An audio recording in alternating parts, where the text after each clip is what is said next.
बच्चों CBSE board 2025 में आया हुआ एक बहुत ही अच्छा क्वेश्चन आज हम कंप्लीट करेंगे। वो क्वेश्चन है एओआई पर, ठीक है, एप्लीकेशन ऑफ इंटीग्रेशन पर, ठीक है ना। तो एरिया का क्वेश्चन है। देखो इस एरिया के क्वेश्चन को कैसे करोगे। तो सबसे पहले अगर आप ध्यान दो बेटा, तो क्वेश्चन क्या बोल रहा है। क्वेश्चन ये कह रहा है हमें कि the area of the region enclosed by the curve y is equal to root x. तो सबसे पहली गलती तो यहां पर बच्चे करने लग जाएंगे कि वैल्यूज पुट करके आप इसको ड्रॉ करने की कोशिश करोगे। तो आज मैं आपको ट्रिक बताने जा रहा हूं कि कैसे इस तरीके के कर्व को आप ड्रॉ करते हैं, ठीक है। Lines x is equal to 0, x is equal to 4 and x axis, ठीक है ना। तो चलो बच्चों समझने के लिए तैयार हो जाओ कि इस तरीके के कर्व्स को हम कैसे सॉल्व करते हैं, ठीक है ना।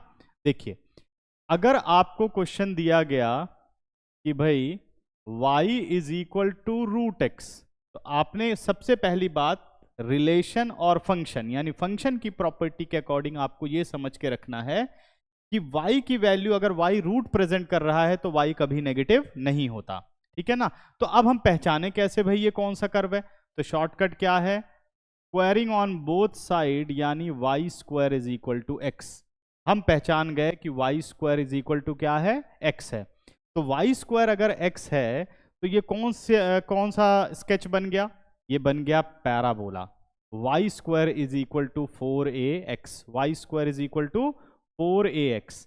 और इस तरीके का जो पैराबोला होता है वो ओपन होता है right side of the x axis. किधर ओपन होता है, right side of the x axis, ठीक है ना। यानी फोकस कहां होता है, पॉजिटिव ऑफ एक्स एक्सिस पर।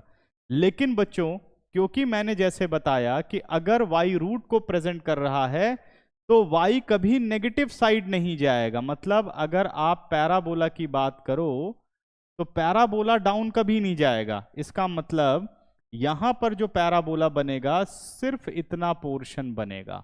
मुझे लगता है समझ में आ गया होगा कि इस स्केच को कैसे बनाना है, ठीक है ना। और ये है y is equal to root x, तो इजीली आप बना पाएंगे। अब पेपर में करता तो मैं कैसे देखता, Y square is equal to root X यानी Y square is equal to X, सीधा बना दिया फिर, ठीक है। ये सब की तो जरूरत नहीं है ना, टाइम तभी बचेगा। अब बात करते हैं भाई x0, तो x0 हमारी y एक्सिस लाइन हो गई। और दूसरा हमें कहता है x इज इक्वल टू 4, तो एक ये लाइन हो गई, x इज इक्वल टू 4 वाली लाइन हो गई, ठीक। तो यानी ये वाला कोऑर्डिनेट क्या हो गया हमारे पास 40। कह रहा अब बताओ जी जो ये एरिया बाउंड कर रहा है वो आपको बताना है। तो ये कौन सा एरिया बाउंड कर रहा है, ध्यान से देखो, एरिया ये वाला हो गया विद एक्स एक्सिस के साथ, ये मुझे फाइंड आउट कर देना है। तो चलिए सॉल्व करते हैं इसको, ठीक है ना। तो सिंप्लीफाई करूं अगर मैं इसे, तो हमारे पास आ जाएगा area, required area is equal to 0 to 4, 0 to 4 और पैराबोला, ठीक है ना। पैराबोला का पार्ट क्या है, ये है रूट एक्स डी एक्स। और रूट एक्स की इंटीग्रेशन क्या होती है, x to the power 3/2 upon 3/2 limit from 0 to 4, ठीक है ना। तो ये हो गया हमारा 2/3, अपर लिमिट हमने पुट कर दी, 4 is to power 3/2, lower limit 0।